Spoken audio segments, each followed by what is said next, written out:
Good evening, everyone, and welcome to the Monday, April 13th Maplewood City Council meeting. I wanted to share with you, I have had a number of contacts with students and our educational system, and I have to say it's been a lot of fun. I want to thank Weaver Elementary. I think for at least for 10 years, I have been going to the Leader in Me program that Weaver puts on, and I got a lovely welcome card from Jackson. And I did get a bracelet too, but I didn't wear it tonight. But it was a really fun program. They follow the Franklin Covey Leadership Skills program, and they do it from an elementary basis. And so it really was quite a wonderful experience on Friday. I recently was interviewed by one of our high school students from North High School. She did a civics program, or political science class, and had to interview an elected leader. And I have to say I was very impressed by her questions, by her thoughtfulness, by her desire to want to know more about city government and what it's all about. And one last little thing, sometimes I get really nice letters from students. This is a letter that I got. He's actually not a Maplewood student, but his cousin lives in Maplewood. His name is Ayub, and he goes to the Global Academy School in New Brighton, Minnesota, and he's a fourth grader. So someone, I think, helped him type this letter to the mayor. Great, thank you for doing that. He had some suggestions, council members. His cousin lives here, and he wants to make sure that his cousin is safe. Okay, so Police Chief Beardeman, here are his suggestions, and council members, this is what Ayub says that we need. He has 3 solutions to crime problems. If the residents can afford an electrical fence around the city, so it can be safer. So that's his first one. We need an electrical fence around the city. His second solution is putting guards mixed into the city to protect civilians. And lastly, they can build a safety gate to prevent any unsafe invaders. And he told me, thank you for your time to reading my letter. Ayub is going to be getting a card from me thanking him for his suggestions that I have shared now with the council and with our public safety department.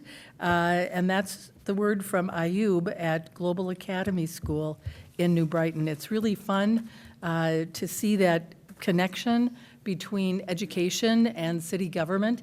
We are the local level of government, and it's nice that they care about that they want to learn about it. And it certainly is fun to meet with them. So with that, let us get started with the business of the city and start with the Pledge of Allegiance.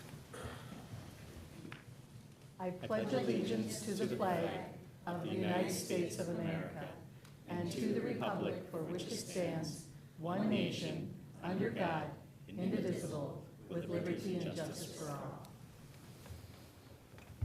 City Clerk Sint, would you do the roll call for us? Councilmember Lee. Present. Councilmember Villavicencio. Here. Councilmember Cave. Here. Councilmember Juneman. Here. Mayor Abrams. I'm here as well. Thank you. Council members, would someone like to make a motion to approve our agenda? So moved. Second. Moved by Cave, seconded by Juneman, the motion to approve the agenda. Would someone like, is there any discussion? I see Councilmember Juneman. City cleanup. City cleanup. Okay. And I would like to add a letter from Mayor Niklowski from White Bear Lake. I don't see any other. Councilmember Lee. Just Metro Cities. Metro Cities, okay. And with that, council members, it's been moved and seconded. We've had our discussion. All those in favor of our agenda signify by saying aye. Oh. Point of order. Can you please? Oh. I'm sorry. Thank you. I just told City Clerk Sid that I would do that. Thank you very much. Oh, yeah. Council members, I need to make an amendment, and we need to move the public hearing on the ponds down below unfinished business. And it's obvious as to why we need to do that, because we need to be able to have the discussion first, and then we need to have the discussion first before we have the public hearing on it. Second? And so, also, council members, one other agenda item, I'd like to add the gun range. I'm going to give you an update on the gun range discussion that we had. So we've got all of those kinds of things. City Clerk Sin, should we go over all of those again, or do you have those? We're good. You got those? Okay, sorry about that. And it really was on my paper to make sure that I switched that. I literally talked to her about it 5 minutes ago. Sorry about that. There's just a lot going on. All right, so with all of those additions, all those in favor signify by saying aye. Aye. Any opposed? That motion carries. Next, we have the March 23rd, 2026 City Council Workshop Minutes. Would someone like to make that motion? I move approval. Second. Moved by Juniman, seconded by Lee, the motion to approve the March 23rd, 2026 City Council Workshop Minutes. Is there any further discussion? Hearing none, all those in favor signify by saying aye. Aye. Any opposed? That motion carries. Next, we have the March 23rd, 2026 City Council meeting minutes. Would someone like to make that motion? So move. Second. Moved by Lee, seconded by Juniman, the motion to approve the March 23rd, 2026 City Council meeting minutes. Any further discussion? Hearing none, all those in favor signify by saying aye. Aye. Any opposed? That motion carries. Next, we have administrative presentations, our council calendar update. Mr. Sable, this is your topic. Thank you, Mayor and council members. As you know, tonight's meeting is robust and with a full agenda, and so we try to space those out. So on the meeting on April 27th, you're going to see a discussion of our trash and recycling request for proposals. You'll also hear the first of our annual reports from the Planning Commission and the CDRB. We'll also give presentations on the 27th, and then for May 11th, we thought it was appropriate to give you a state of EMS services in Maplewood.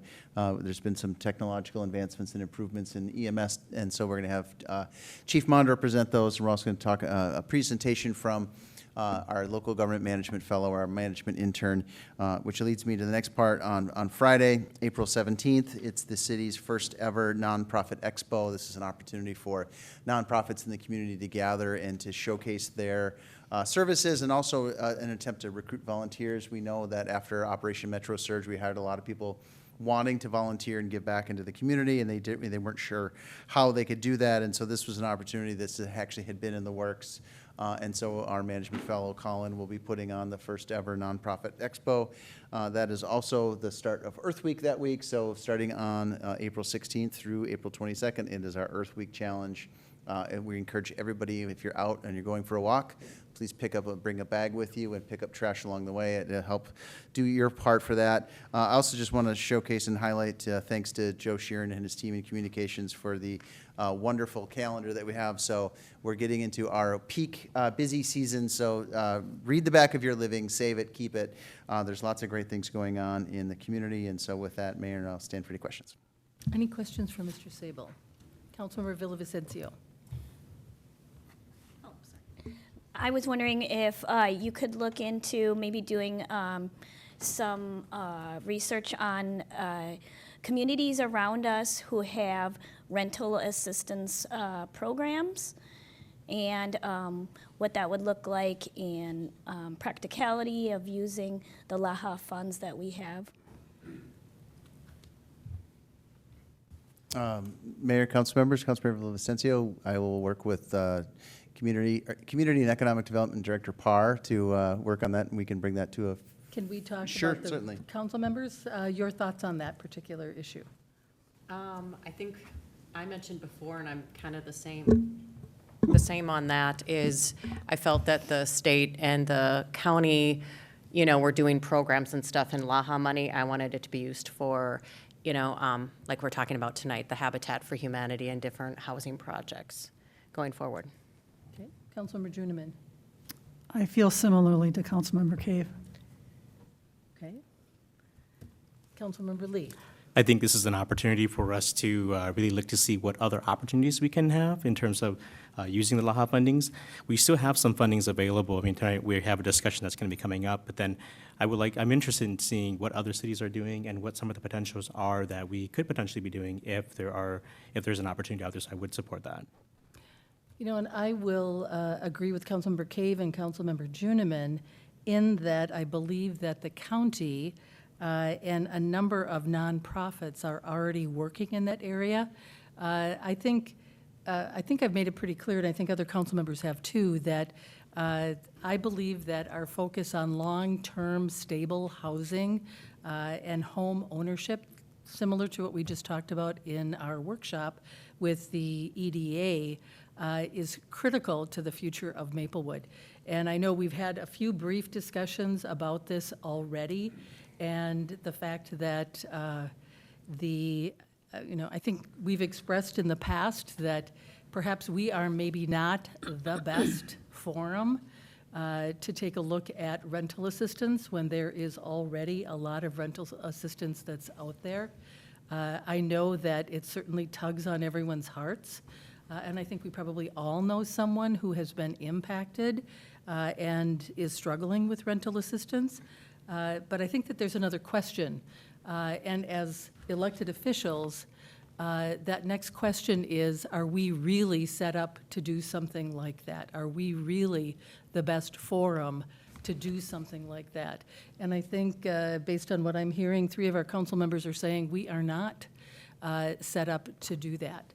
I know we've had that discussion, and I know that it is a heart issue, and there's a question about really what is our function and what is our purpose.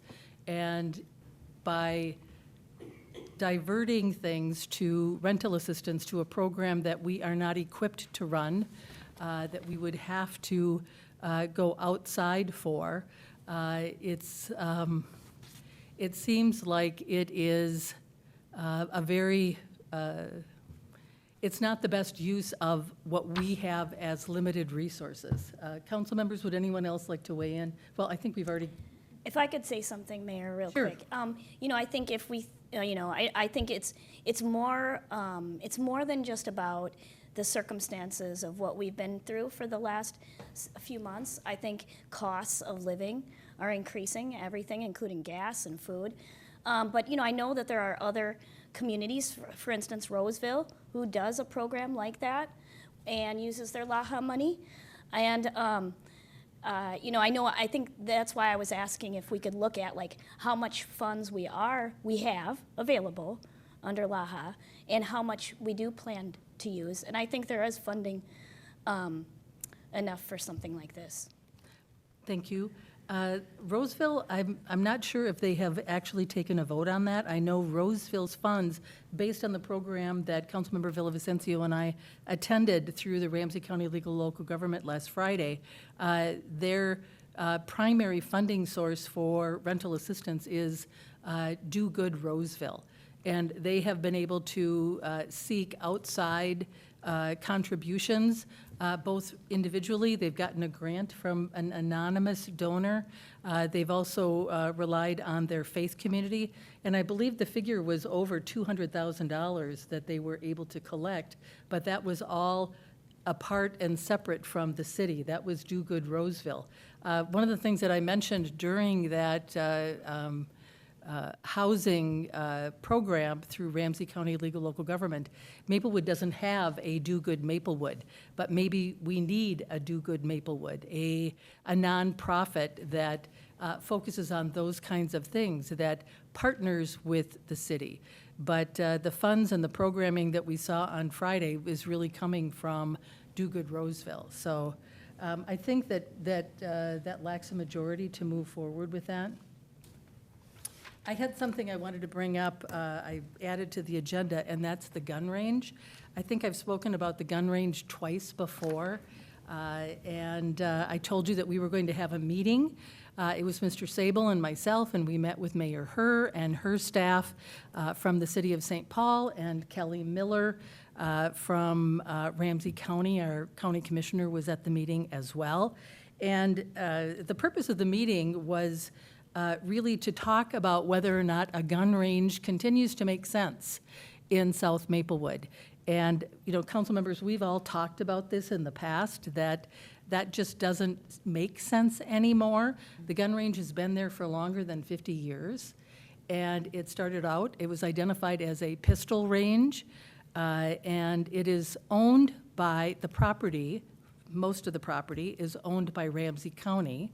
The city of St. Paul has added, I think, about 5 acres for buffering of the sound.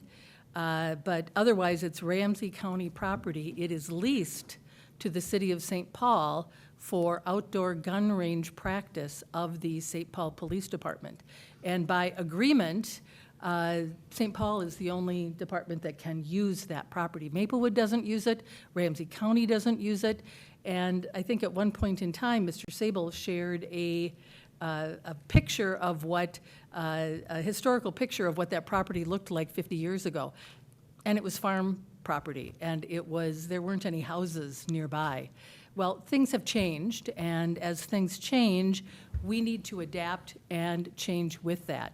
And so the purpose of the meeting was to go to St. Paul, and because they have a 99-year lease with Ramsey County to use that property, and we're only about less than halfway through that lease.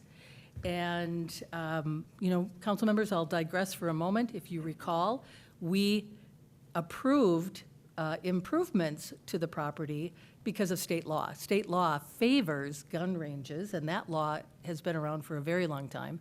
So we're really limited as to what we can do as the zoning authority for that property.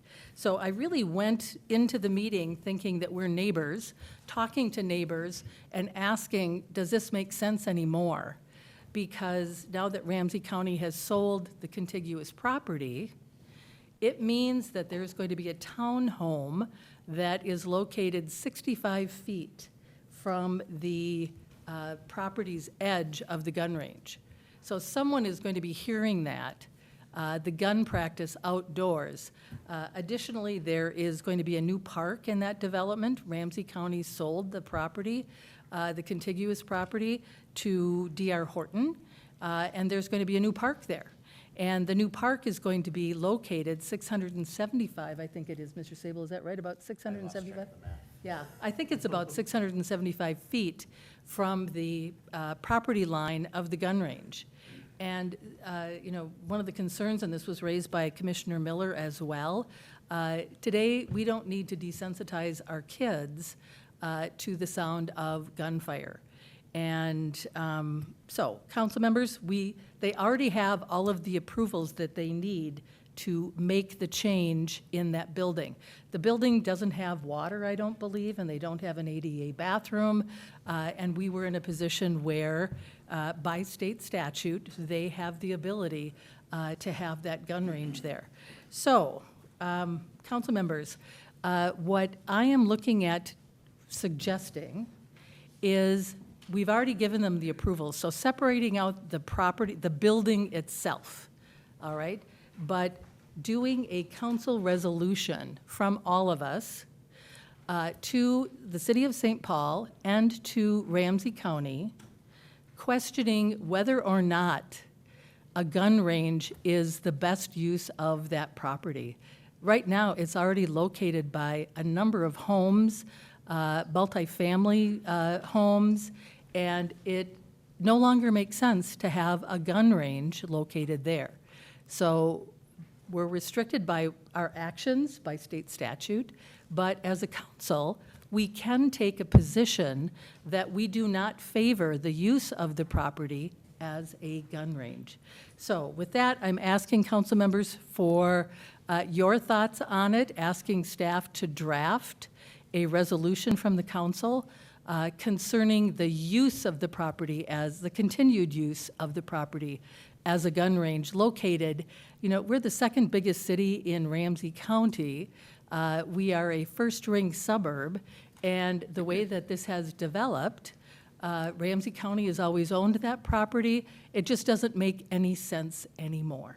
So council members, I'd like to hear what you think about doing a resolution from the council concerning the use of that property as a gun range.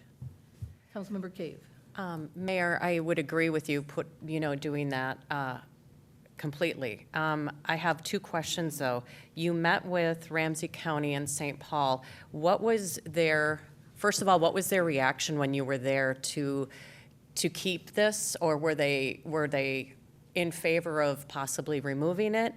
And secondly, didn't we also have wording when we had to approve it because of the state limitations we had? Didn't we also have a contingency that it had to be cleaned up and all the lead had to be cleaned up there? Very good questions. The answer to the first question is that there is a lease between Ramsey County and the city of St. Paul. We're not party to that lease. I've requested a copy of the lease from Commissioner Miller. I haven't received it yet. Okay. So that way staff can review that. Yeah. But we aren't party to that lease. Okay.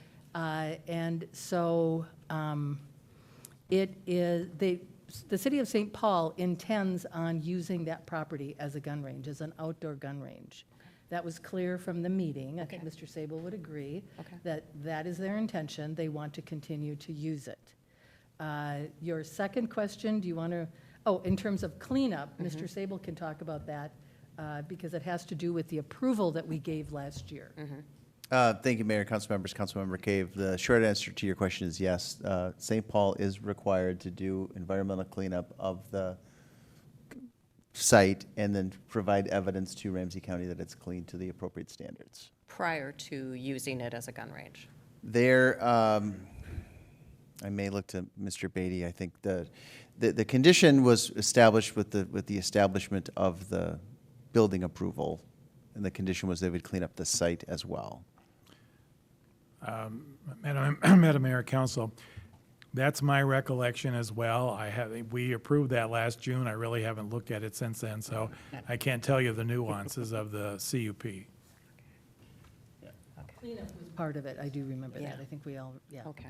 Okay. Thank you.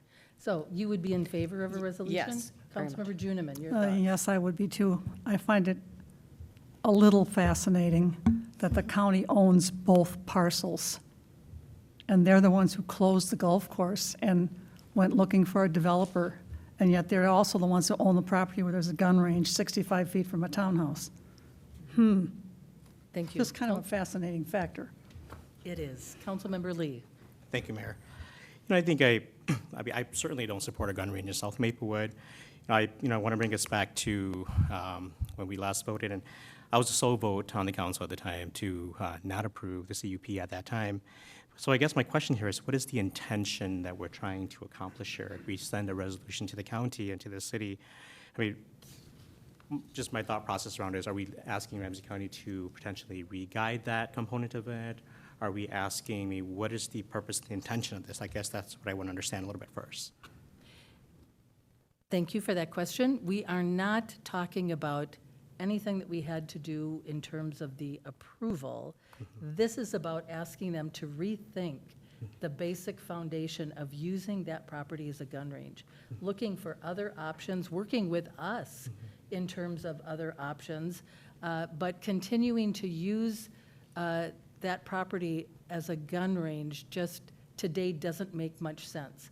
And I think one of the things that I said at the meeting was that the property is owned by Ramsey County, it's leased to the city of St. Paul, but the burden of this is falling on our residents.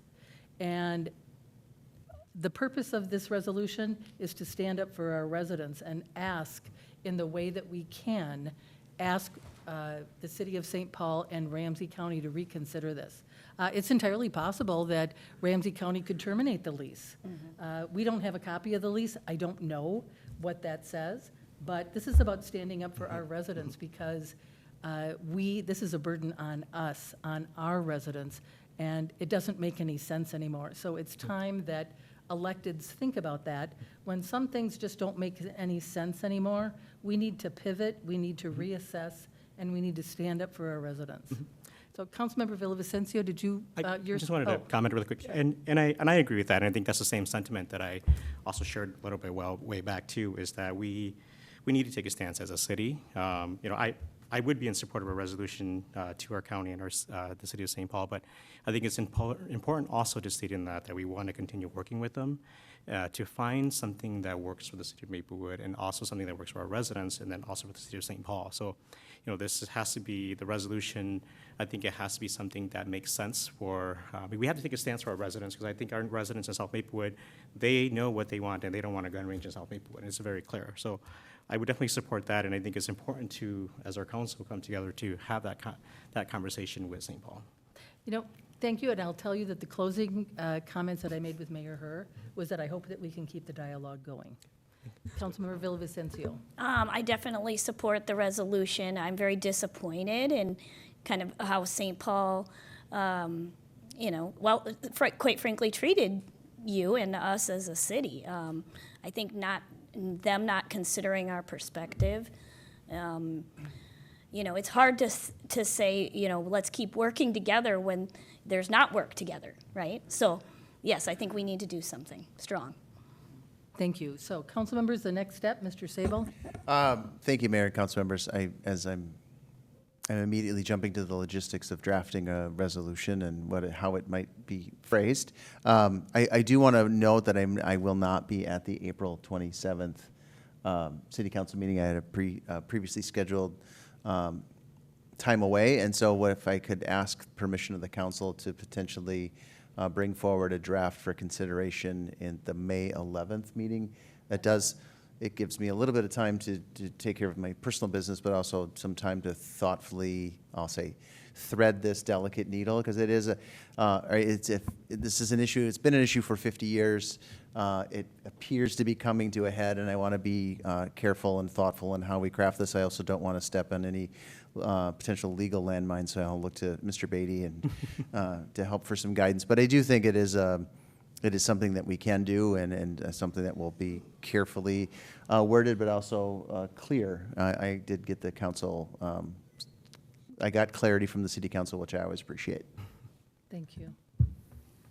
Thank you. Anything else on that? So we'll look forward to that in May. And I really believe this is something that neighbors should be able to talk about, that we should be able to work through this and come up with some solution. And that continues to be my hope. Okay, so moving on, we now have council presentations. Councilmember Juniman, you were first up with the city cleanup. Well, it's finally time. It seems like a long time ago that I brought it up the first time, but it's a week from this coming Saturday, the 25th of April, Aldrich Arena from 8 to 1. There is free shredding, which is usually quite popular. And it's not too late to go to your basement or your family room or wherever else you've been stashing things and get everything gathered together and come to the city cleanup. All the details were in the March Maplewood Living. So I think if you go back to that, you'll get all the information you need. Thanks. Thank you for that. Councilmember Lee, you brought up Metro Cities. Thank you, Mayor. I just wanted to piggyback really quick on Councilmember Juniman. The process is really easy. You're literally in and out. You bring your stuff in your car, and you're out of there after you're dumping it. So, we're all there every year, so super exciting. All right, so really quick, this last week I attended the Metro Cities Regional and Local Planning webinar about their comprehensive planning and regional context. So I just wanted to give a shout out to the wonderful presentation by council. We have an amazing comprehensive plan coming up that we're going to be talking about. So I think that really queued it up really good for me about how much work has to go into it. So I'm excited to see what that process is. Thank you. And I received a lovely letter from Mayor Niklowski, the mayor of White Bear Lake. Some of you will remember in the news that there was a horrific, tragic fire in White Bear Lake where a woman and her 3 children perished in a house fire. And Maplewood Fire was on scene, working very closely with White Bear. And Mary Niklowski, the mayor of White Bear, sent me a letter that I'm going to pass to Mr. Sable, and he can disseminate it so that the firefighters that were there get recognition, because it was, I thought, very, I appreciated that she acknowledged the service of our staff. Her letter is, Dear Mayor Abrams, Thank you for your support in assisting the White Bear Lake Fire Department at the devastating residential structure fire that occurred on March 21st, 2026 in White Bear Lake. Our hearts go out to the family and friends of those lost last weekend, as well as to all of the public safety professionals that responded to the scene. Our community and first responders are grieving this loss just as yours likely is. My hope is that your first responders heal quickly from this difficult call, and I thank you again for your assistance during this difficult time. Your fire department's professionalism and quick response doesn't go unnoticed and is deeply appreciated. With a grateful heart, Mary Niklowski, Mayor of White Bear Lake. Which is always nice when a neighboring city recognizes that our staff have done such a wonderful job in a very tragic situation. That addresses all of our council presentations. We are now at our consent agenda. Would someone like to make that motion? I will Motion to motion consent agenda items G1 through 5. Second. We always have fun up here. Moved by Councilmember Cave, seconded by Councilmember Lee. The consent agenda. Is there any further discussion? We have two. Councilmember Lee? Yes, I think we have two great programs on here. We can highlight number 4 and number 5. Okay, and Councilmember Juniman, you've got, Mine was number 4. Oh, okay. okay. So, consent agenda. Yep. Public Safety Director Beardeman, both of these are yours. Want to start with 4?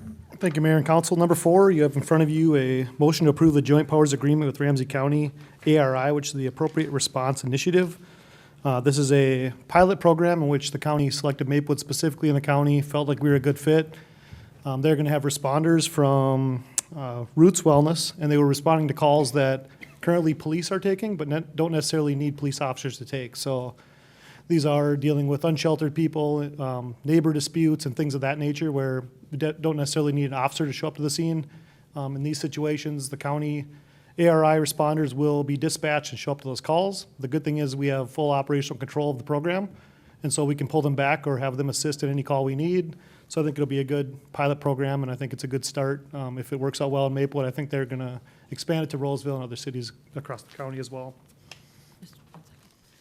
We have a question from Councilmember Lee. Thank you, Mayor. Chief, can you also share to see if these community members, will they be carrying weapons with them as they're in our community?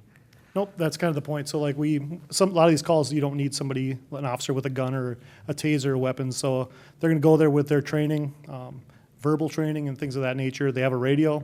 That's what they're armed with. So they're able to call us, and we're aware of where they're going. We hear the dispatch call come out.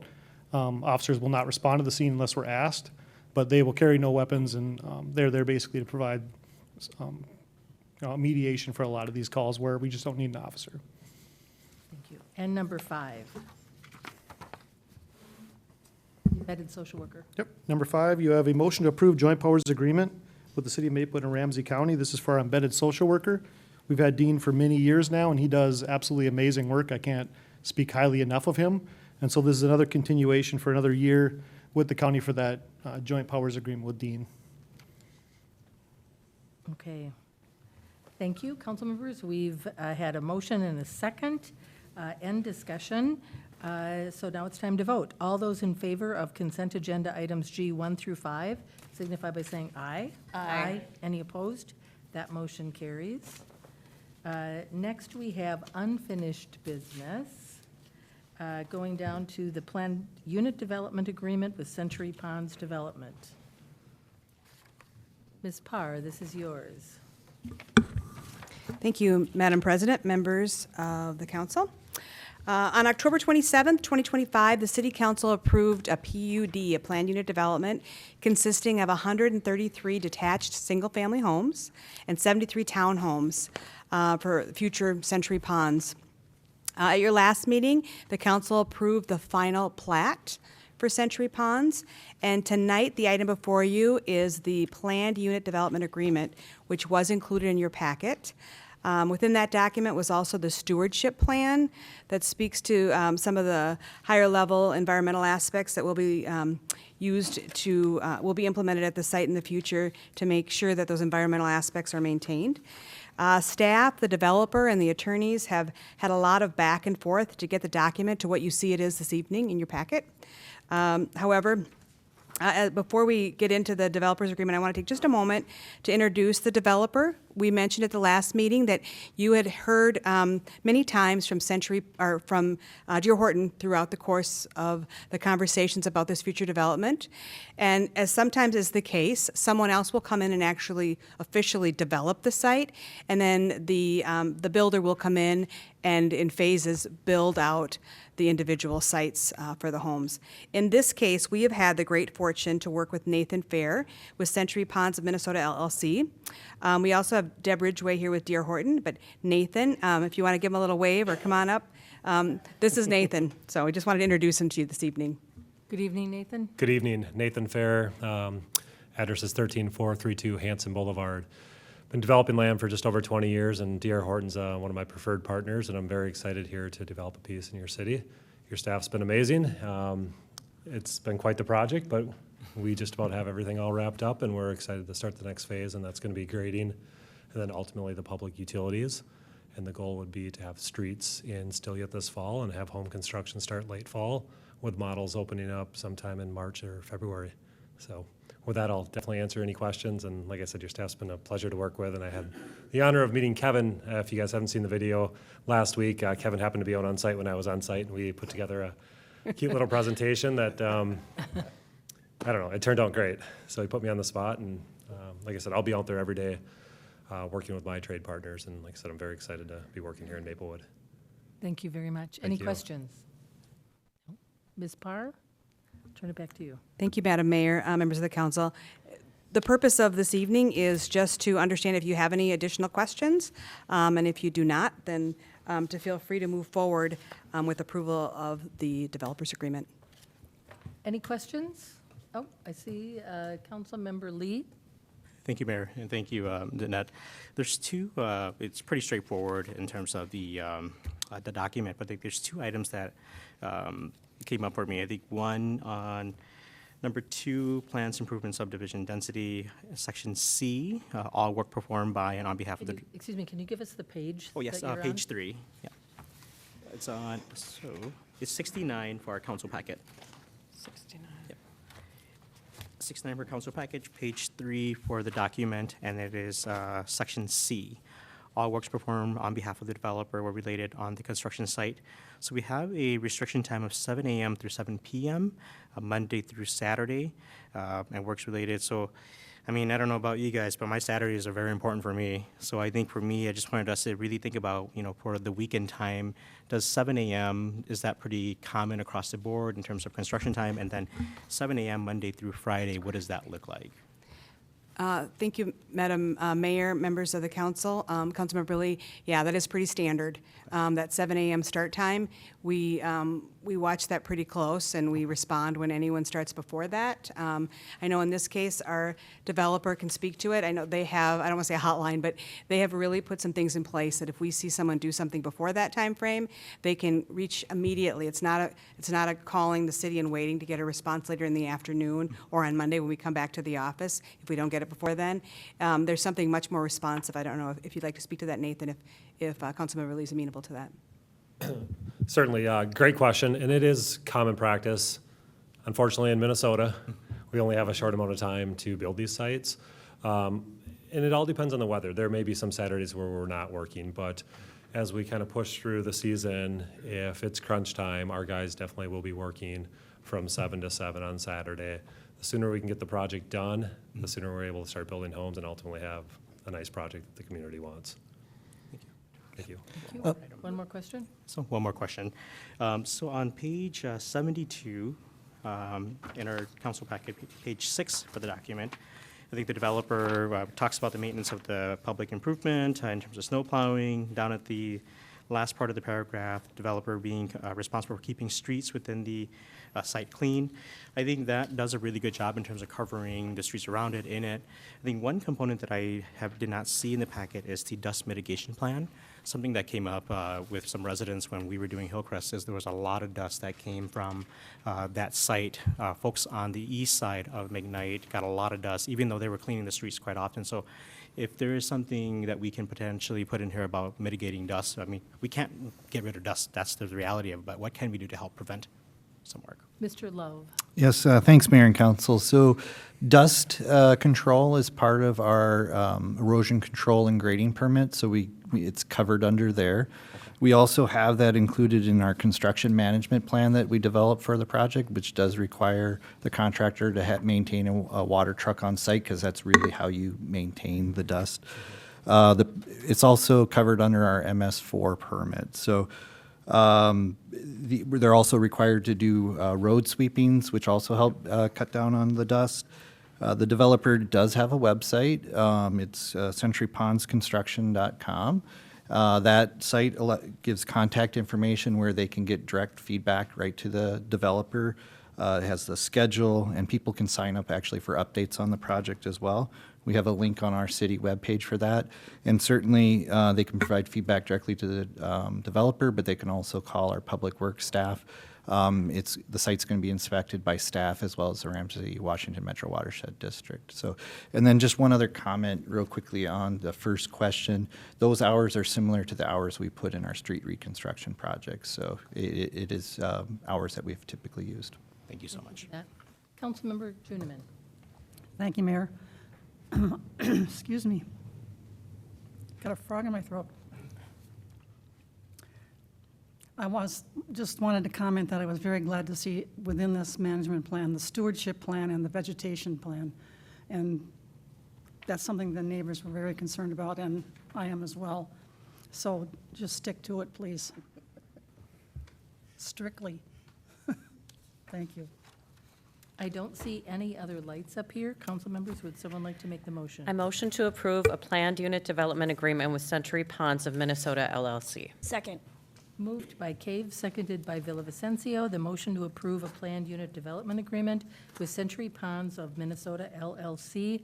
Is there any further discussion? Seeing none, all those in favor signify by saying aye. Aye. Any opposed? That motion carries. Thank you very much. Next, we have our community tree planting grant. Oh, Mayor, may I interrupt? Yes, you If can. you could please return to the public hearing on the Century Pond Storm Sewer Improvement Tax District. We can certainly do that. Yeah, that'd be great. Okay, we're going to move to the public hearing. You know, sometimes you just go with the plan. Mr. Sable? I just, for the record, if that previous vote had gone the other direction, we wouldn't need this item, so we had to have a sequential attention to goals here. As we go. Okay, so let's go to the public hearing. Mr. Beatty, this is your topic. Yes, Madam Mayor, Council. The technical legal term for this is belt and suspenders. This is something you have done once before with the BB Meadows project 7 or 8 years ago. What this is about is that the stormwater improvements for the townhouses will be built by the developer, but they will be privately maintained. In other words, the city will not take those over. The stormwater improvements for the single family will become public, but not in the townhouse area. The homeowners association will ultimately be responsible for maintaining those, and they do need to be maintained because over time they silt up and no longer function. What the Storm Sewer Improvement Tax District allows us to do is to improve those if necessary by imposing a tax rather than having to do a special assessment project. With any luck, the homeowners association will take care of this and we'll never have to do anything. But if that does not occur and the stormwater facilities no longer function, then sometimes it's necessary for the city to step in. We could do that as a 429 project, but that requires showing benefit for special assessments.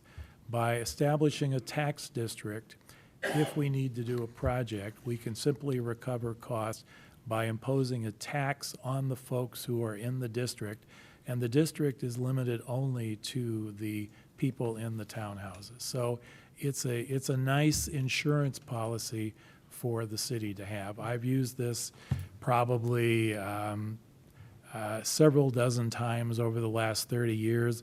I've never once had to implement the tax district, but it's just nice to have it. Thank you. Council members, any questions for Mr. Beatty? Okay, what's going to happen then, there are no questions from the council. I will open up the public hearing concerning the Century Pond Storm Sewer Improvement Tax District. I will use my gavel to do that. If there is anyone who intends on speaking at the public hearing, they need to sign in with City Clerk Sint, and then we will have a clock. You'll have 3 minutes to comment to the council concerning the Century Ponds Storm Sewer Improvement Tax District. And then, once we've exhausted everybody and there isn't anyone else who wants to speak concerning that issue, I'll close the public hearing.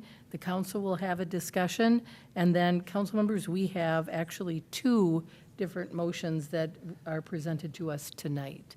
So with that, I am going to open the public hearing for the Century Pond Storm Sewer Improvement Tax District. City Clerk Sint, is there anyone signed up to speak to us concerning this issue? Mayor Abrams, we do not have anybody on the list. Okay, then I'm going to ask if there's anyone in the audience who would like to speak to this issue. You could have your 3 minutes to talk to us about the Storm Sewer Improvement Tax District. Is there anyone who wants to speak to the council about this issue? All right, seeing no one and having no one on the list, I will close the public hearing and we will move on. Council members, we have 2 particular motions. Would someone like, if you don't have any questions, then let's move to the motions. Would someone like to make it? I move to adopt the ordinance establishing the Century Pond Storm Sewer Improvement Tax District. Second. Moved by Juniman, seconded by Lee. The motion to adopt the ordinance establishing the Century Pond Storm Sewer Improvement Tax District. Is there any further discussion?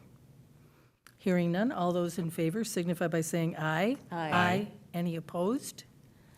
That passes unanimously. Council members, there's another one. Would someone like to make that one? Motion to adopt the resolution authorizing publication of the ordinance by title and summary. Second. Moved by Lee, seconded by Juniman.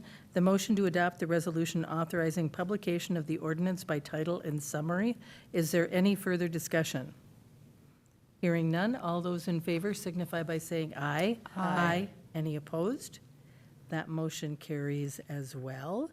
And we are concluded with our public hearing.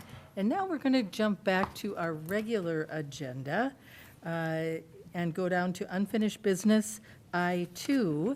And I am going to pass the gavel to our acting mayor, Councilmember Cave. I have some documents that I have to sign.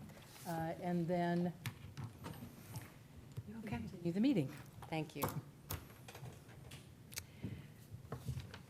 Okay, let's continue here with I-2, the 2025 Community Tree Planting Grant Agreement. And I believe the report's from our Public Works Director, Mr. Love. Yes, acting mayor and council.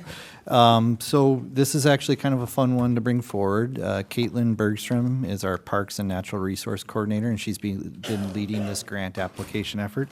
And the Minnesota Department of Natural Resources has notified staff that Maplewood has been awarded $500,000 for grant for ash tree removal and replacement. So this is similar to the one that we had previously, where it will cover costs for the removal. We estimate maybe, hopefully, around 200 trees. The stump grinding, boulevard restoration, as well as planting of new trees in a 1-to-1 ratio. Some caveats to that is they have to be planted near where the old ones were cut down. And they have to be a mixture of trees so that we help prevent widespread tree removal like what we're seeing with the emerald ash borer. The grant does require 3 years of maintenance to ensure that the trees get off to a good start. Those costs aren't grant eligible. We estimate around $87,000. Those funds would come from our street revitalization fund or our SRF fund. So essentially, we would be kind of trading $87,000 for $500,000. And so we hope to be able to remove and replace roughly 200 trees. When we started out back in 2011, I believe we were around somewhere around 2,100 plus or minus ash trees in the public boulevard on city land. We've removed about 1,700 of them through our regular work by our maintenance staff, grants that we've gotten, as well as street projects. So that leaves us somewhere around 400 trees left to do. So this could cut that number in half, and we'd be closing in pretty closely on the target of removing the ash trees from the boulevard area. So with that, I'm available for any questions. Any questions? Kathy? It's not a question, it's a comment. I think it's important that people realize that when we plant trees now, we're kind of guaranteeing that this won't happen again. You mix up species so that nothing can come in and wipe out all the trees that were in all the yards in the development. So it's really important that we're doing it that way. Okay, we have a motion in front of us. Anyone? Motion to authorize the City of Maplewood to enter into the 2025 Community Tree Planting Grant Agreement with the Minnesota Departments of Natural Resources and direct the mayor and city manager to sign the agreement. Minor revisions as approved by the city attorney are authorized as needed. Second. Okay, we have a motion and a second. Oh, I'm sorry, the second was Kathy. Yep, I did hear you too, but I was like, no, I got to remember which one. it was her first. Kathy. Okay, with a motion and a second, all those signifying by saying aye? Aye. Aye. Any of those disagreeing? And we will note that the mayor was not here. Okay. Okay, we'll pass it back to you. Okay, moving on to new business. We have the MCC pre-design concepts with LSE Architects. I'll take it. Do you want to start this out? Absolutely. Thank you, Mayor and council members. This is, as you know, since January, LSE has been working with the city of Maplewood, stakeholders, business owners, community members, executive team, YMCA representatives, and anyone else that they could talk to about this project to put forward and to do an assessment of current and future needs for the community, recreation, and gathering spaces. LSE has been working with us for a number of months. They have been an extraordinary partner, incredibly timely and responsive to all of the things that they have been putting forward. As you know, the City Council had put forward a request for a local sales tax, permission from the state legislature to authorize a local sales tax to pay for investments in the community center, in addition to the East Metro Public Safety Training Facility and Afton Heights Park. This is part of that. This is probably the signature element of that request, and so LSE was brought on board. And if I could ask Danette to pull up that slide deck, I would appreciate that. And so what we have done, and I think you have seen over the course of several weeks, is really this methodical approach to get down from 9 ideas to 5.5 ideas to 4 ideas to now 2 ideas. And so what, if it's all possible, I'd like to invite up the team from LSE to come forward. And I know, I'm not sure who's coming first. Jennifer and Chris. Yeah, we'll just come up. Yeah, and then eventually we'll want to hear from Muhammad as well, because this is, I'll just share, LSE is a known architect in the community. They have done some, they specialize in these types of facilities, and they've been a really good partner, and I've also done a lot of work across the metro, and so this is a culmination of, so to speak, of a lot of hard work on your part, so I'll turn it over to the team from LSE. Welcome. Thank you, Mayor Abrams, council members. We are really pleased to be here this evening. My name is Jennifer Anderson Tuttle. I'm the Principal Director of our Public Sector and the Principal in charge for your project. I have with me here this evening our CEO, Mohammed Lawal. Would you like to say anything? Sure. Okay. Good evening, welcome. Good evening, Mayor and members of the City Council. Like Jennifer said, my name is Mohammed Lawal. I'm the CEO and Principal Architect of LSE Architect. I've had the pleasure of working with Mr. Sable on some projects in Minneapolis that have turned out really well. But we are super excited about the work that we're doing here in the city. Super excited about the work that Jennifer and Chris have been leading. Like Mike said, this is a core competency project for us, and we're super excited about the community. Thank you. Chris? And I'm Chris Lobbs. I'm an associate principal with LSE Architects, who's been supporting Mohammed and Jennifer. And we've been thrilled to work with your leadership team, your executive leadership team, quite the dream team, very effective. And speaking of being effective, I'd like to jump to our 13-week project schedule, which we have run diligently with the help of your team. We are on week 12 of our 13 weeks. This is our last presentation to council. During our very last week, we will be finalizing the details of the report and take into consideration in that work any comments and feedback that we get this evening. I want to just talk a little bit before we get to the two options that we've gotten to, which City Manager Sable noted went from 9 to 5.5 to 4 to 2 tonight. What got us here?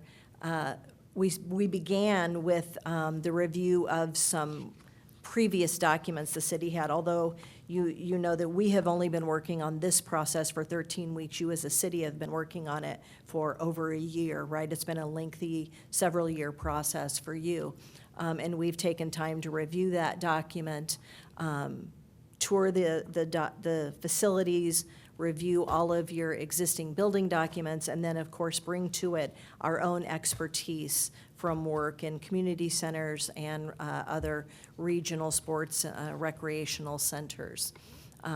We have also, I'd like to just mention, over our 12 weeks, every other week, we have met with your core leadership team to review these options and progress as we've gone along. So we consider that 6 workshops in those 12 weeks. In addition to that, the community engagement or community outreach has, that we know of, touched 200 individuals. We've heard from 200 individuals. In doing so, we've had 2 different open houses. Each open house held a morning session, an afternoon, and an evening session. Those sessions and information were presented in 4 languages: English, Spanish, Hmong, and Karen. And for anyone who all of that was not accessible, we had 2 online sessions as well for people to participate. Now, we know there may be other groups that you want to hear from, and hopefully you have time within the process coming to do that. This is, of course, our 3rd time in front of council. We've had 2 work sessions with you all, and then we had independent cost estimators work with us to develop pricing for the scenarios that we're going to share with you this evening. This is a lot of words.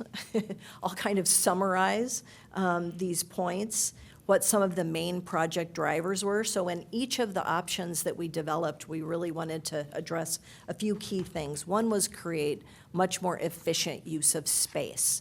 So although the square footage of options that we're proposing may not exceed your existing building, they exceed your program areas. You have a very inefficient plan in its current circulation, in its quadrant format. And so those hallways are basically not very usable for program space. The options that will present and discuss as we move forward work to address something very different. So I think that covers our top one. Increase the connection of the building to community.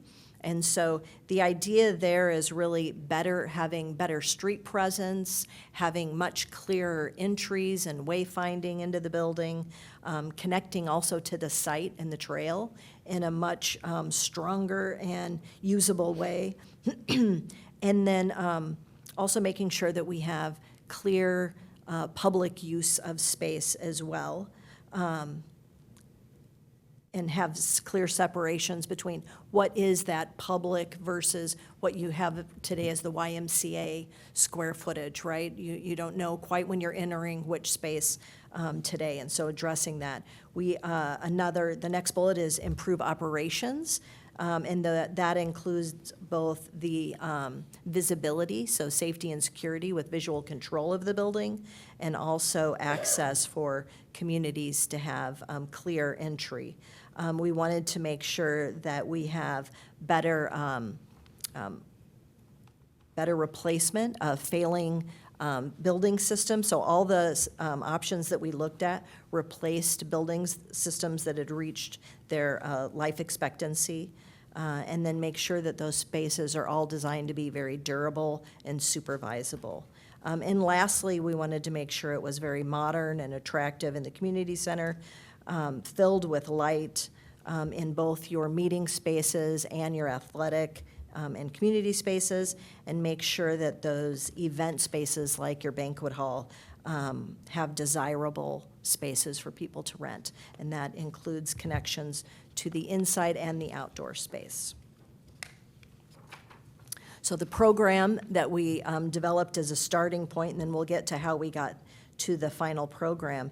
But in terms of fitness components, we were making sure we had group fitness classes. We heard a lot about the desire for more group fitness, multi-purpose gymnasiums that are not just for basketball, but thought about pickleball, volleyball, and other just very flexible use. A walking track integrated into the system. Fitness floor that is dedicated, not part of a gym, but has a dedicated fitness space. A lobby for that space, which is part of the security of knowing when members are coming and going, and locker rooms that are dedicated. Aquatics is a key component to this fitness program, and so we've noted the need for a lap pool, leisure pool, whirlpool, sauna was added, and then, of course, children's play in that as well. As part of the community space, or what we're calling public space, we have introduced the idea of a larger commons, senior space to be part of that public, teen, children's play, a partner space, which may be a extension of city programs or maybe an outside partner, and then having much stronger connections to the outdoors. And another outdoor space, which is a lot like a bike hub, only 3 letters. And then, sorry.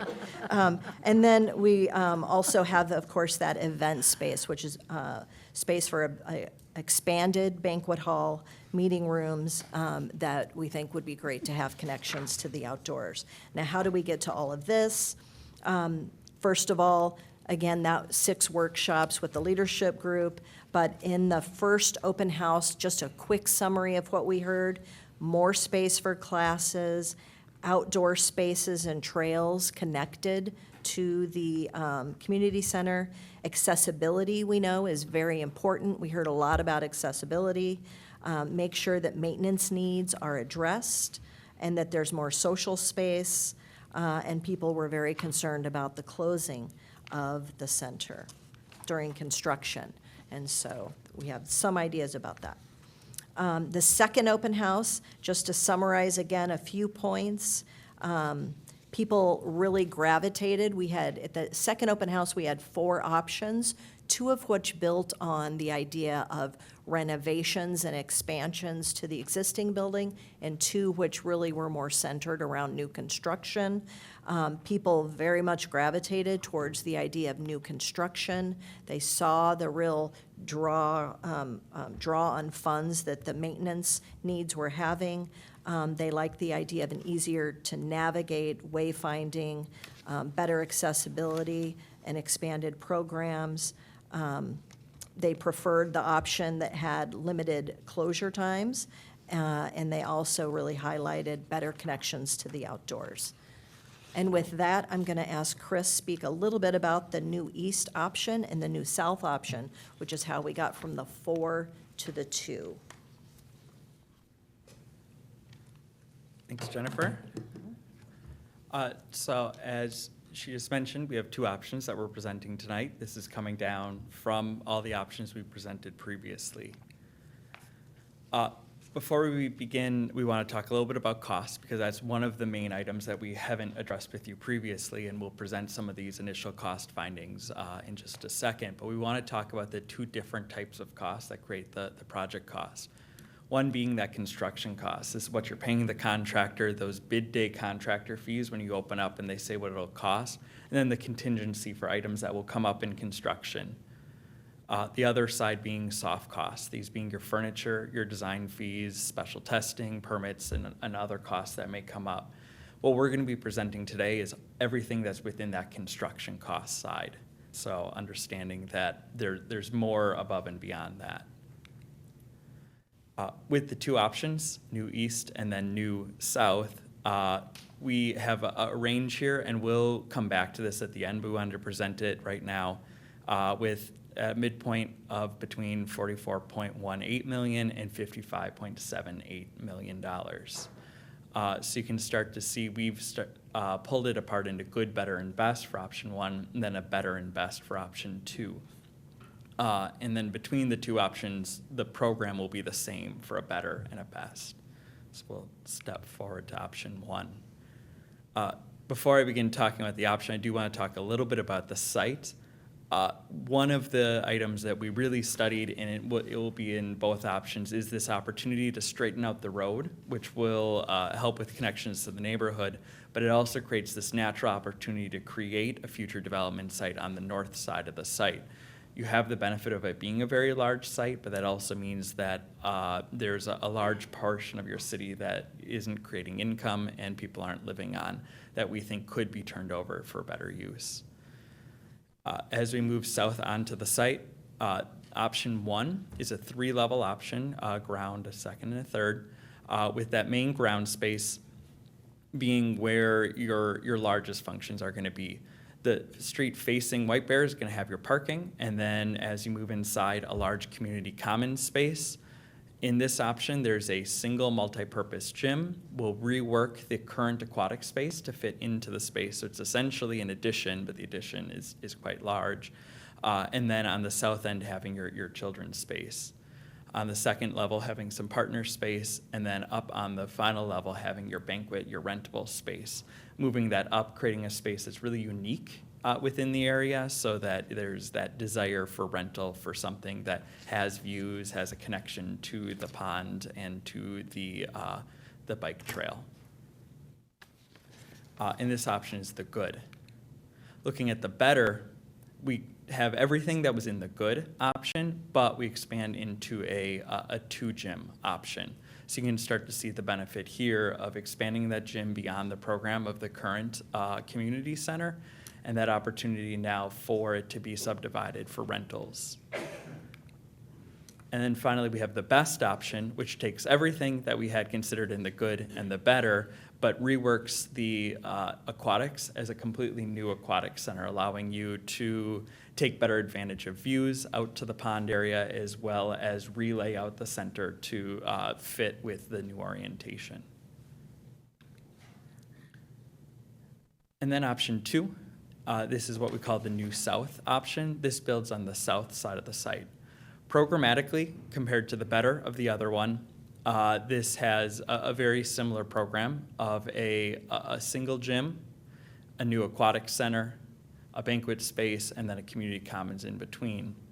The benefit of this one being that since you're building on the south side of the site, you could build the entire project before you close the existing building, so that there'd be minimal downtime between the two centers and people could continue to use it. Just like option 1, there's the ability for subdividing that north side of the site and the parking being essentially right in the front, so it's clear and obvious for people coming to the center. This one's only 2 stories with the upper level having your walking track and your fitness space. And then finally, the best. This looks at a 2-station gymnasium, so having everything that the better had, but also increasing that gymnasium size. In this one, the aquatics would always be new because it's on the other side of the site. We wanted to talk a little bit about materials. This is a pre-design. We don't know what the building's going to look like, but we do kind of have an idea of studying other opportunities for that level of quality. These are 2 different example projects that we've completed recently, one being the Midway YMCA in St. Paul. So looking at this opportunity for metal panel and glass, maybe some brick, that's really becoming that public function, saying that things that are exciting that are going on inside that movement, you now are able to see into the community. The other thing looking at is that precast concrete wall panel. This is an example of a school that we did where it's a lot more than turning a sidewalk up.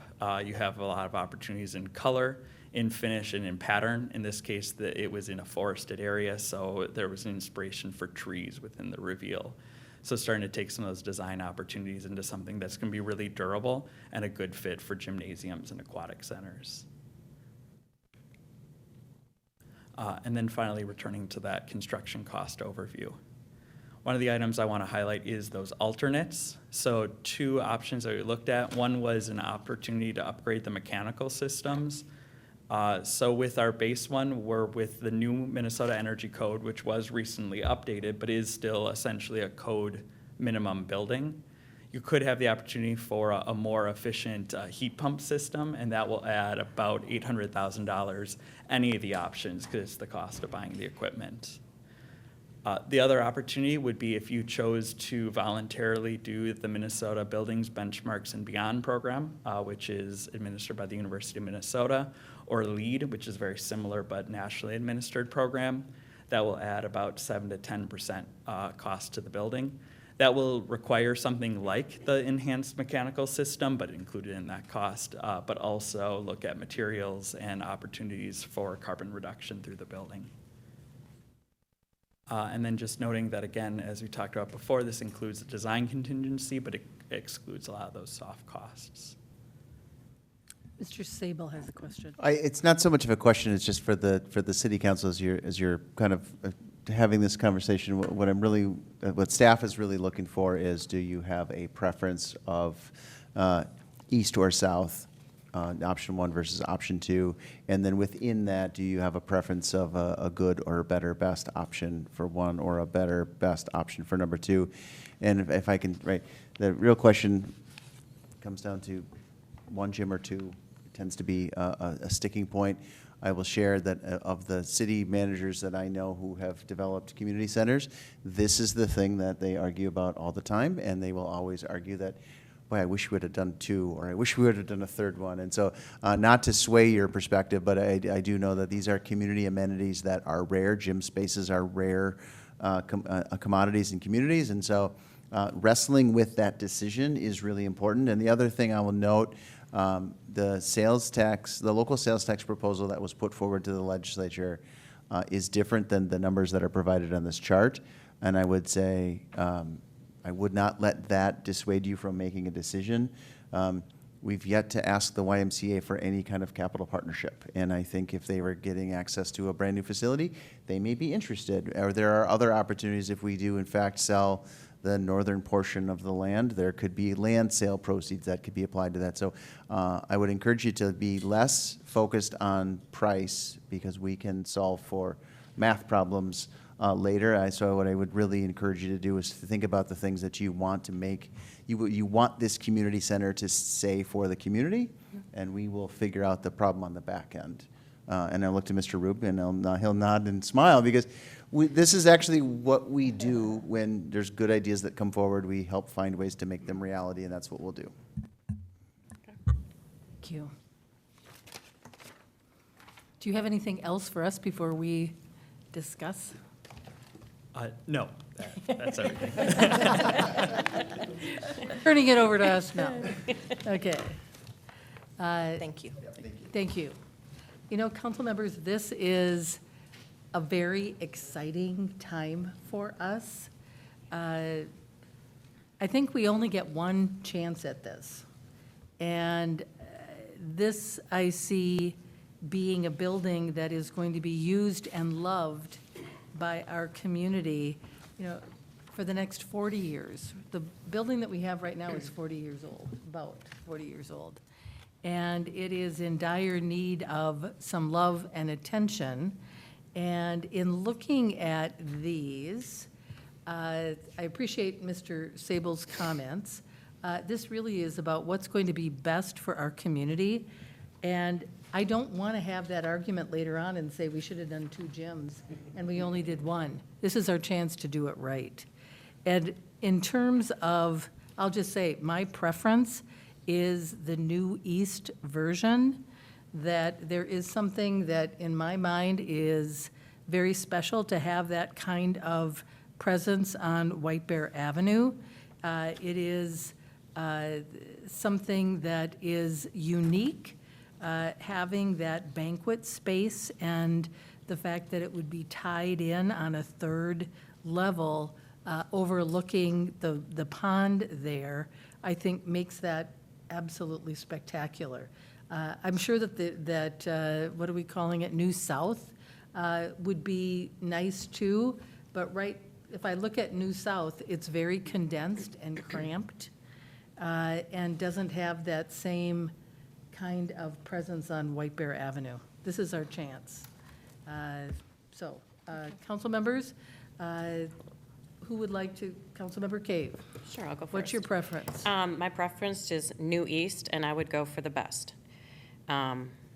It's kind of like, this is beyond building a, brand-new house. You want to make sure you get everything in it, and really the dollar amount value isn't that incredibly different to have all the good amenities. And I think that's what the community, if you're going to build something new, you're going to want to put the best forward, so. Thank you. Yep. Councilmember Juniman? New East, either better or best. I haven't narrowed it down beyond that. As I said, I like New East, and I would go better or best. Councilmember Lee? Thank you, Mayor. I'm, right along the same line. I think the big piece of it for me is the aquatic center. I mean, that's what I remember coming here to Maplewood Ward, is the aquatic center. So I think that's something that we really have an opportunity to make an impact on the next generation of kids. So, I mean, for me, if we're looking at the number, my option would be best, New East with the new aquatic center. I think that's going to make a huge impact in terms of people coming into our city to see something amazing. Councilmember Villavicencio?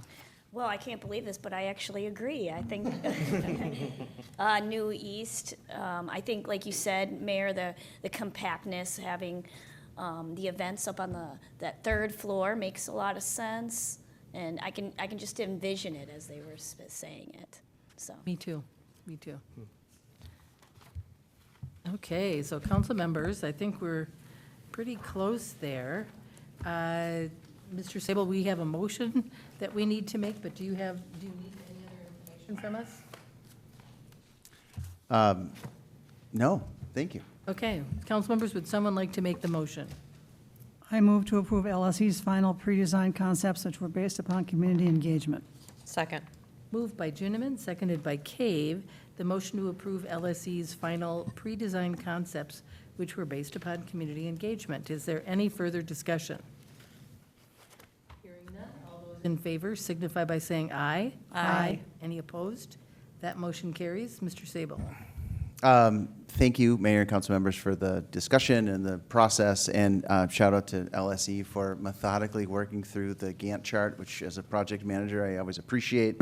They met every deadline, they were responsive, they were terrific and fun to work with. So we will get a full final document to you with that recommendation within the time frame that they laid out. So that's it. Appreciate you guys so much. Thank you. Thank you very much.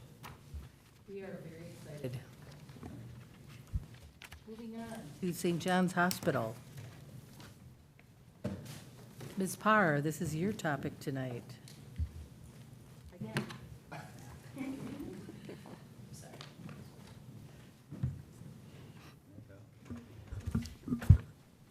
Thank you, Madam Mayor, members of the council. We are here this evening to talk about St. John's Hospital expansion and another very exciting project. As you've heard previously, we've talked about it before, M Health Fairview is proposing 189,600 square foot expansion to the hospital facility. As you can see here, it's outlined in red at 1575 Beam Avenue East. This is at St. John's Boulevard, Hazelwood, Beam, and Kennard Street. It's bordered by. This would be a 4-story addition. There would be a parking ramp removal and new surface parking. And then construction, we're looking at 22 months. I'm assuming one of you will ask that good question, and so, right, I can tell you it's 22 months is what's anticipated. This is a 20-acre hospital campus. We have had a number of iterations over the years. The first CUP was improved in 1982, and we've had a number of amendments over the years. Tonight, the approval involves 4 different areas, and we'll walk through each of those. The first is the conditional use permit amendment, showing the changes that have been made since the most recent in 2023, the setback variance, the parking waiver, and the design review. And I just want to point out the parking waiver is really more related to the interim time frame than it is the overall when construction's built out. But it's still important that we call that out accordingly. From a comp plan, guiding, and zoning standpoint, the future land use is employment, the zoning is business commercial. This is an appropriate use within both of those designations, and staff supports that. This is related largely to job retention and creation. The conditional use permit itself, as I mentioned, was approved in 1982 and has had amendments. We have no concerns regarding the current and future use of this site as a hospital. The only thing that has come up that we need to clarify further in relation to its placement here is a traffic study. And they've acknowledged, and I think it might even be underway. Yes, okay, I'm getting the nod. And that's for the intersection of Hazelwood Street and St. John's Boulevard. So if there were any traffic controls warranted, that would obviously be at the expense of the applicant. As far as a setback variance, the structures required, they need to be set back 30 feet from Hazelwood, the street right-of-way. As you can see on the overhead here, so you've got the addition, which is that kind of light blue area. The property line is the black area. The setback line that's required is the red line, and then that green line is the ramp location for the existing setback. The proposed addition would be set back 20 feet, so that requires a 10-foot variance. And then the existing parking ramp to be removed is set back 5 feet from the right-of-way property line, just to give you a sense of what that is. There's also 2 small electrical transformer boxes on Hazelwood. We don't actually speak specifically to that in the code, but we just want to call it out because those will be 0 setback approvals, which is not necessarily, I mean, it's characteristic of what you see around town. It's not abnormal. As far as parking, the current CUP requires a minimum of 1,252 spaces today. Campus, currently they have 1,594 spaces that are provided there. This campus includes also 3 adjacent medical office buildings overall when we look at that. So just be aware, we have a lot of crossover in between these buildings, so we just take that into account. Prior to construction, 135 new spaces will be permanently constructed in the northeast corner of the campus. And you can see that if you look over to the side there, it shows the darker gray area. Those are the new areas that will be constructed. That's at the front entry of the hospital, or near the side, I should say. If someone were to come to the hospital today, they could get valet parking, and that's free of charge. And then they also have a safety escort at night, or as needed. We've had some people ask about that, so we just wanted to reiterate that. The area to the west, I should say the east, the area that you see there where the parking is proposed in the future, right now when you go out there, there's a big berm there. And we did get one person that reached out to us and asked about that. I think they reached out to the mayor, actually, in respect to that. And that area will be more manicured, similar to the rest of the campus on the outer edges. The trees are already there, and some of those native areas, there'll be some re-landscaping done in those areas as well. After the project is completed, 1,440 spaces will be available for the campus. 1,185 are dedicated specifically to the hospital. So when we looked at this, we do not speak we do not speak in the code specifically about what's required for this type of use, a hospital, in our zoning ordinance. However, staff did reach out and look at what made sense in regards to the most adjacent or up-to-date hospitals to get a sense of what the requirements were for those. We looked at Stillwater. Obviously, that's a new hospital that's being constructed, so it made sense because it's current. And then we also looked at Woodbury because that's owned by the applicant, and we think there's some similarities in how those uses function. Stillwater and St. John's will have the same parking ratio, which is 2.12 spaces per 1,000 square feet.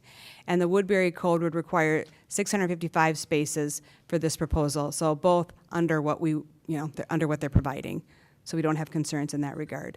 As I said, post-construction, slightly lower than the existing level, but it will exceed previous CUP requirements with future build-out. The proposed 1,440 stalls is comparable to the minimum requirements, and we're comfortable with this moving forward. As far as design review, the 189,600 square foot addition west of the existing hospital, it's 4 stories, as I mentioned, and it has multiple connections to that existing building. The existing access drives will remain as is. There'll be no changes to the site circulation in the long term. However, obviously, they need to do some things in the short term, construction and so forth. There'll be some temporary relocation of the main and emergency department entrances during construction, and post-construction entrances to the hospital emergency department will remain in the same place for ease of understanding for people, so there's not concerns in emergency situations in the future. There will be some replacing of deteriorating retaining walls along Beam Avenue, as well as adding and improving pedestrian circulation along St. John's Boulevard to address greater foot traffic between the hospital, the parking areas, as well as the clinic at 2945 Hazelwood. As far as the design review, and looking at the massing of the addition, it's focused on the southwest portion of the campus. So when you look at it, it's near that intersection to a greater extent. The materials, brick, are proposed in areas closer to the existing building, and stone veneers, panels, and metal accents proposed for portions of the building extended to the west and south. We believe that the overall design is attractive and it's in keeping with the existing campus as well as the neighboring buildings, and we think it's appropriate. Tree removal and new landscaping is focused in the areas of the building expansion area. Additional plantings around the new parking areas along Hazelwood Street and some along Kennard Street as well. Tree replacement requirements are being met, and they are in some cases exceeded. Applicant's lighting plan meets all city requirements as well. This went before engineering, environmental, and building departments for their comments, which were included. The applicant neighborhood meeting with question and answers on February 4th, 2026. The public hearing notifications sent to 309 surrounding properties within 500 feet. There were no comments received at that public hearing. We did get one via email through the mayor, which I had mentioned previously about the edge of the parking and the landscaping there.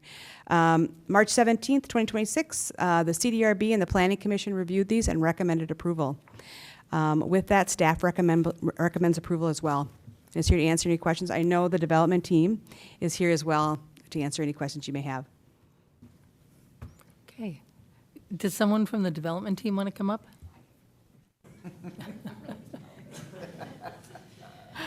Hello. All right. Hello, Madam Mayor, council members. My name is Danielle Getke. I am the VP of Operations for St. John's Hospital and here to answer any questions that you may have about our project. Thank you very much. I have to say we're very excited about your project. Excellent. We are excited as well. Is there anything else that you want to tell us about the project? No, well, just a couple of things. We're waiting for our final approval through our board on May 6th to be able to get the capital funding because it is a very large project. And other than that, we're very excited. We have extended it out to our Community Advisory Council. We got some comments back from them and have been very engaged in this process. So we're really excited about the community presence around this project because we know that as a longstanding institution in our community, then that we want to take care of our patients. We want to be that best partner. Thank you. Councilmember Villavicencio. Thank you for being in Maplewood and being a great partner to the city. I really appreciate that, and I know the rest of the council does too. My question is, with the expansion of the hospital, is there a plan to expand any of the security for the hospital?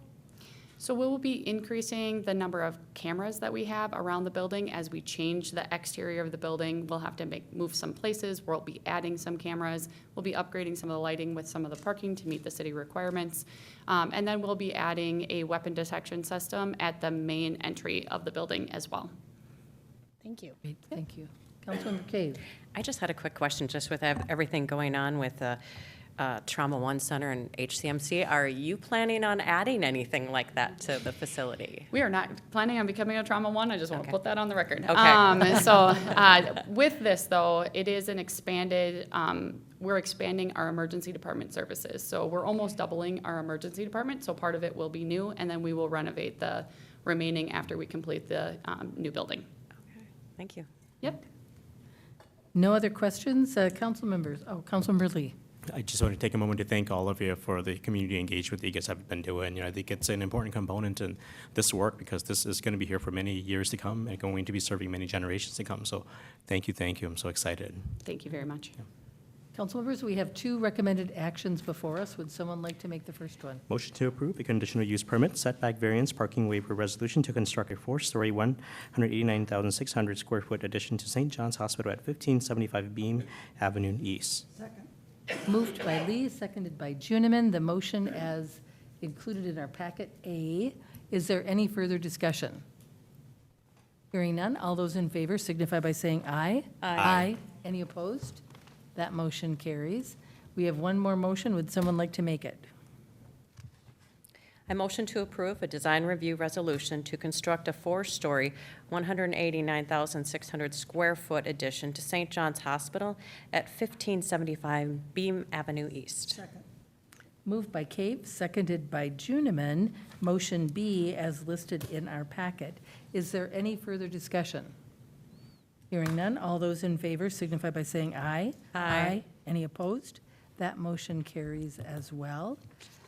Thank you so much. As you can see, Maplewood is an exciting place to be. We're going to have a new community center, we're going to have a hospital expansion, and we have one more project with Redeeming Love Church coming our way. So thank you very much for being here. We really appreciate it, and we're looking forward to that expansion. Yes. Thanks. Moving on to J3, Redeeming Love Church. Ms. Parr. Thank you, Madam Mayor, members of the council. Speaking of growth, Redeeming Love Church is proposing a 1,260 square foot addition to the existing 53,400 square foot building at 2425 White Bear Avenue North. As you can see in the overhead, the parcel that is highlighted with the bold red around it, this is a 9.19 acre site. The City Council approved a CUP for a religious facility on June 28th, 1993, and a building remodel at that time. This used to be a Woolworth, if I'm not mistaken, a warehouse, if I'm not mistaken. Montgomery Wards. Montgomery Wards, thank you. So close, but yet so far. Okay. So tonight they are requesting a conditional use permit amendment and design review. The conditional use permit amendment was originally, the CUP was approved in 1993. We allow religious facilities to have, to exist in any zoning district, provided they have a conditional use permit. We have no concerns with the continued use of this site as a religious facility.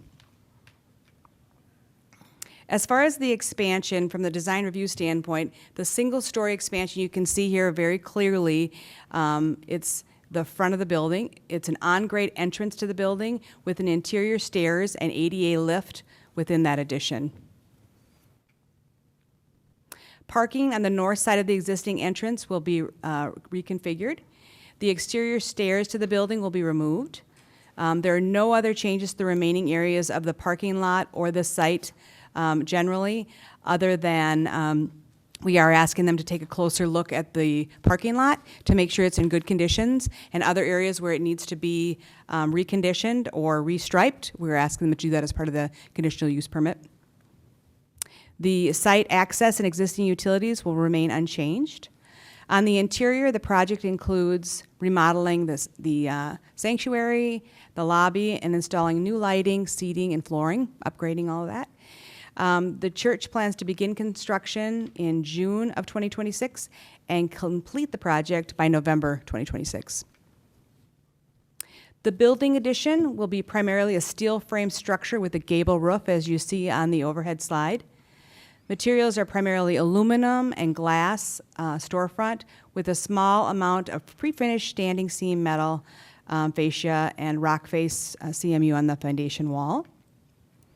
The existing concrete fascia wrapping the building will be refaced with pre-finished commercial grade horizontal siding, as you can see in the overhead slide. And the existing precast concrete panel walls will remain unchanged. The landscape proposes 15 trees, 6 shrubs, and 64 grasses. The applicant will need to submit a tree removal and replacement plan, and the applicant will update their landscape to reflect the recommended species per the city environmental staff review. Code requires 1 space for every 4 people allowed under the max building occupancy. The applicant's plans show a max building occupancy equal to 1,552, requiring 388 parking stalls. The final occupant load will be confirmed when our building official looks at that as a part of their certificate of occupancy, and so we'll confirm that at a later time. The building's capacity and operation are not expanding. Additional parking is not required by code as a part of this. Currently, there are 367 parking stalls on the site. 21 stalls will be removed and replaced with 49 additional stalls. A slight increasing, bringing the total to 395 stalls. Staff is requiring the applicant submit a parking plan, as I mentioned earlier with the building permit. Just want to make sure that there's proper concrete management in regards to the surfaces and the lines and so forth to make sure that it's in good condition. We had the building, engineering, and environmental, as well as fire departments take a look at this and provide comments. Their public hearing notification was sent to 17 properties with 500 feet. We had no comments were received in relation to this application request. The CDRB and our Planning Commission recommended approval on March 17th when they reviewed these applications. And for that reason, in addition to the conditions found in the staff report, staff recommends approval of this project. And with that, we're happy to answer any questions you might have. Thank you. Would the applicant like to say anything to the council? Good evening, Pastor Mike. Well, good evening, everybody, Mayor and City Council. You know, we moved into this building 33 years ago, and it was Montgomery Ward's office building. And we were expanding as a congregation. We were looking for a place to move in towards the urban center because we have a lot of projects that we've been doing. Ever since we've been here, we have really valued so much Maplewood.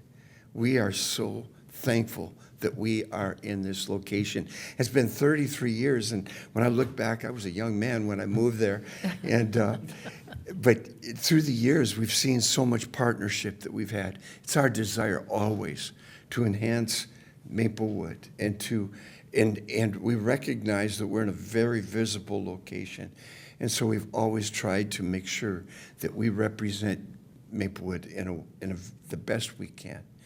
And, you know, we have, in those 33 years, we've worn out our building, however, with our congregation and how we've opened up to our community. So the building is really at that point. Now, having said that, I am so glad that you brought this up. After the previous projects that I just saw, all of a sudden I saw my project really doable because of all of them, what you are doing. And so I'm sitting there going, wow, we got a small project here compared to what you are doing. But we just are so thankful for you. And I don't know if you have any questions for us, but. Council members, any questions? Councilmember Cave. No, just a comment. I would reiterate back that you guys have been such great stewards of the community. Everybody in the community knows who you are. I mean, whether they go to your church or not. I mean, I go to a different church, but everybody knows. I mean, I know your church. I stop there, bring my grandkids for trunk or treat. You're very welcoming and always have been. So that's and your neighbors love you. You know, you guys have been great stewards to Maplewood, so. We always try to partner with the businesses that are around us and try to enhance, and we just are always wanting to see, we want to see our whole community prosper. And I know I've had interaction with a number of you, and I think that history shows that. We really value this community. I believe in prayer every single morning. I'm praying over this community and asking for God's favor on this, and we've prayed for you as well. So, thank you so much. Councilmember Villavicencio. I just also want to thank you, Pastor Mike, and I also want to highlight the fact that not only do you serve your community, your church community, but you also allow other church communities to come in and use your space, and I think that's a really important thing that you all do. So thank you for being in Maplewood. Well, that's good. It's encouraging. We want to see all the community, all the churches. We see us working together, and so it's one of my core values is to really bridge with other faith communities, because we all need to be together. And as we're doing that, we feel that it really does presents a more of a functional community for us all. So thank you for that word. Council members, we have two motions. Would someone like to make the first one? I'll make a motion to approve the conditional use permit amended resolution for Redeeming Love Church located at 2425 White Bear Avenue North, subject to certain conditions of approval. Second. Moved by Villavicencio, seconded by Juniman. Motion A as listed in our packets. Is there any further discussion? Hearing none, all those in favor signify by saying aye. Aye. Any opposed? That motion carries. Would someone like to make the second motion? I move to approve the design review resolution for exterior facade updates and a building expansion to Redeeming Love Church located at 2425 White Bear Avenue North, subject to certain conditions of approval. Moved by Juniman, seconded by Cave. Motion B as listed in our packet. Is there any further discussion? Hearing none, all those in favor signify by saying aye. Aye. Any opposed? That motion carries as well. Congratulations on your project. Well, thank you And all. your project is just as important. Well, thank you all. And my regret is that I haven't come before you in these 33 years. I've had staff that has come. But I'm enjoying this, and I'd like to take up an offering right now, if that's okay. Thank you so much. Thank you very much. Okay, we have our next agenda item. This is once again, this is Ms. Parr's night. My goodness. J4, Habitat for Humanity. We just discussed this at our EDA meeting, but do you want to give us just a brief summary? Certainly. Thank you, Madam Mayor, members of the City Council. As was just mentioned, they were before the Economic Development Authority this evening and presented a request to partner with the city to develop 5 long-term affordable home sites. Now, the council may recall you have actually met with Twin Cities Habitat for Humanity twice before and talked about potential programs. And one of those times, it included a discussion of these 5 sites, or these 2 development areas, I should say, BB and Duluth Street. What makes tonight different is that it involves a specific request for $300,000 of local affordable housing aid, or LAHA as we often refer to it, to fill a financial gap for 3 units in the BB Meadows and 2 units on Duluth Street. Staff recommends this approval for this request, and if the council agrees, we recommend directing staff to prepare an agreement between the City of Maplewood and Twin Cities Habitat for Humanity. Thank you. Any questions for Ms. Parr? Then would someone like to make the motion? I'll motion to approve a request of $300,000 of local affordable housing aid to the Twin Cities Habitat for Humanity to support the BB Meadows and Duluth Street projects in Maplewood, and direct staff to prepare an agreement between the City of Maplewood and Twin Cities Habitat for Humanity. Second. That was pretty close. Moved by Councilmember Cave, seconded by Councilmember Lee. The recommended action, the motion in our packets as outlined. Is there any further discussion? Hearing none, all those in favor signify by saying aye. Aye. Any opposed? That motion carries.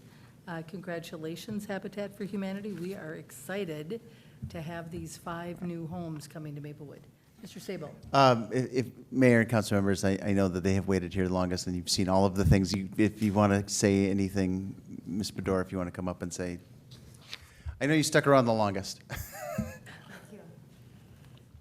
I'm Cecile Bedore, serve as the Chief Real Estate Officer for Twin Cities Habitat, and I just want to say it's great that you saved the best for last. Yeah. You know, we're the best.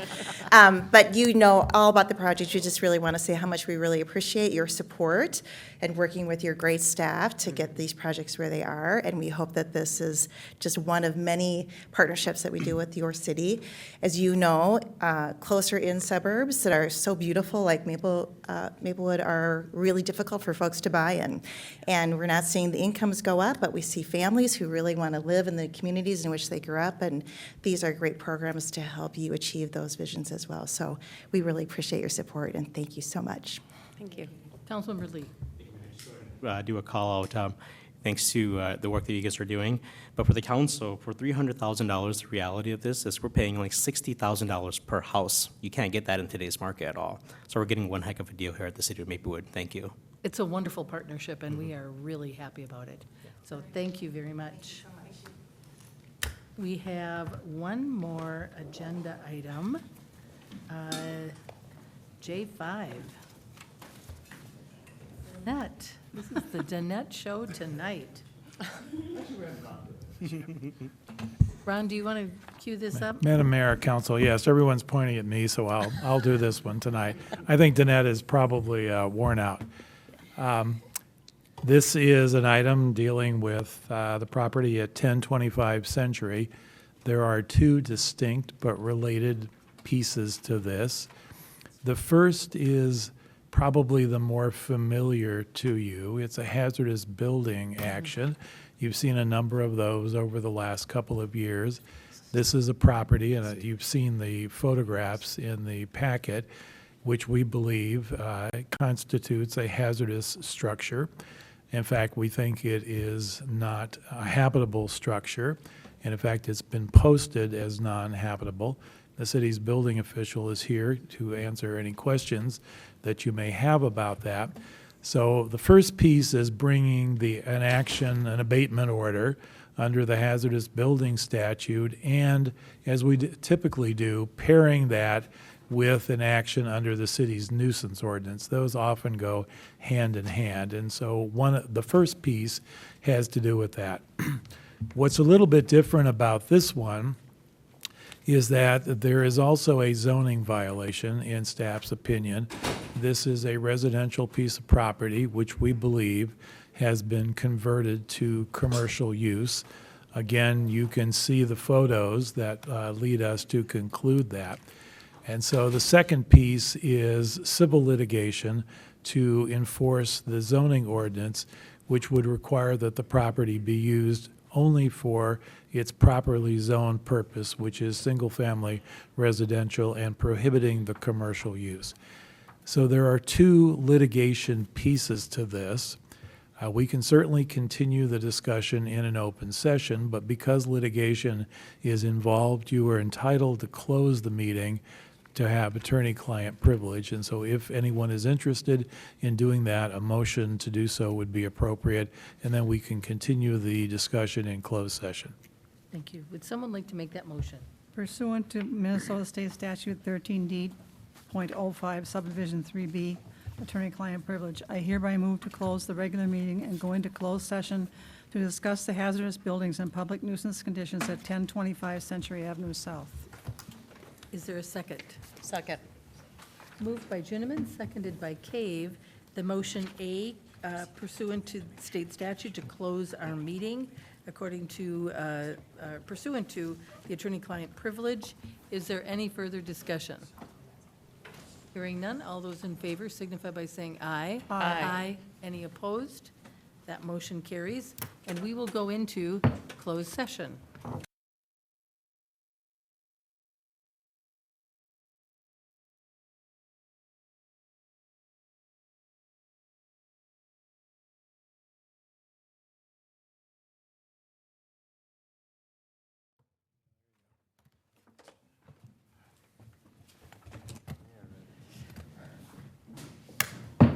We have returned from closed session.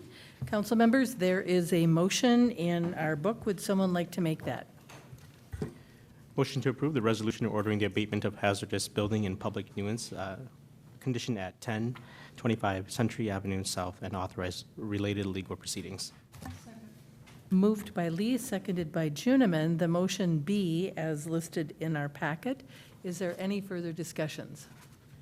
Hearing none, all those in favor signify by saying aye. Aye. Any opposed? That motion carries. And council members, we have worked through our very robust packet tonight. And we have some very exciting things happening in our city. So thank you for your good work. And with that, we are adjourned.